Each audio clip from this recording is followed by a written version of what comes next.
Étienne Gernel, j'ai plein de réactions à solliciter auprès de vous. Vous avez entendu notre infomédia du jour. Qu'est-ce que vous pensez de ce qui se passe chez Mondadori, le départ des 3/4 des journalistes d'un groupe de presse? Écoutez, c'est tragique et surtout le signe de la paupérisation d'une bonne partie de la presse.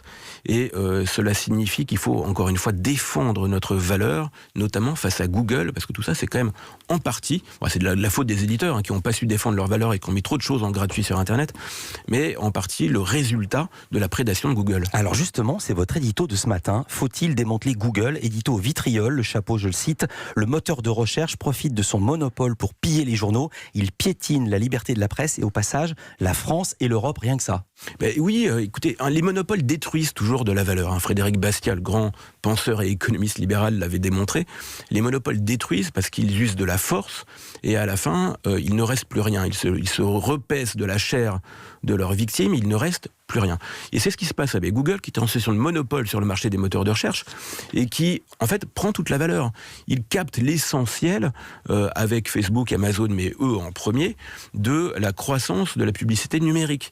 C'est un vrai sujet et l'Europe avait fait voter une directive sur les droits d'auteur. Les droits voisins. Les droits voisins. Qui ne sont pas tout à fait droits d'auteur, c'est le droit d'utiliser une partie d'un texte. Voilà, ça s'appelle les droits voisins. C'est un dérivé, on va dire, et c'est une petite solution partielle dont je n'étais qu'un partisan modéré, parce que je trouvais que c'était qu'une petite compensation de la prédation de Google, mais malgré tout, c'était mieux que rien. La France l'a transposé en droit français en premier, et que répond Google? Allez vous faire voir, c'est ça qu'ils répondent. Ouais. Le coup de force, c'est la signature des monopoles. C'est quoi que vous disiez, on s'en fiche. Si vous voulez pas être référencé, vous ne serez pas référencé. C'est-à-dire, pile je gagne, face tu perds. Et si vous voulez être référencé, c'est gratuitement. Ça veut dire qu'on vous accorde ce droit d'être référencé. Mais alors, je vais me faire l'avocat de Google qui n'est pas là pour répondre. Ils vous disent... nous, on envoie du trafic sur les sites des journaux, en l'occurrence pour vous, Le Point, et à eux de monétiser cette publicité. Oui, mais enfin, la réalité des choses, c'est quand on est un monopole, ils ont notre fenêtre sur le monde. Voilà. Donc, et eux, ils la monétisent. C'est-à-dire que tout le monde passe pour Google pour tout, parce qu'il y a tout derrière, parce qu'ils sont en situation de monopole, et c'est pour ça qu'ils prennent toute la publicité et tous les revenus. Donc, cet argument est un argument bidon. Les gens de Google mentent. La réalité, c'est que s'ils scannent toute la presse et qu'ils référencent toute la presse, c'est que ça leur permet aussi de se poser en situation d'être notre fenêtre sur le monde. Vous avez vu que le Premier ministre hier a pris position contre Google et ce qui se passe en ce moment à la tribune de l'Assemblée nationale.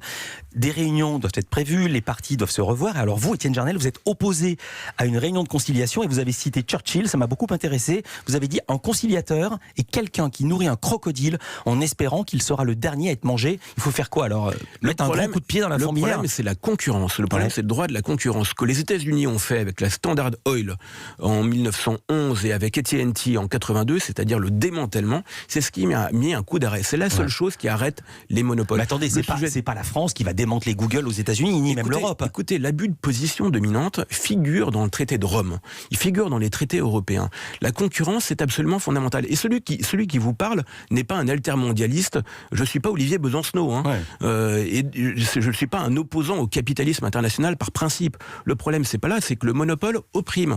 Le monopole détruit de la valeur. Le problème de Google, c'est que c'est un monopole et qui aujourd'hui se comporte comme un prédateur.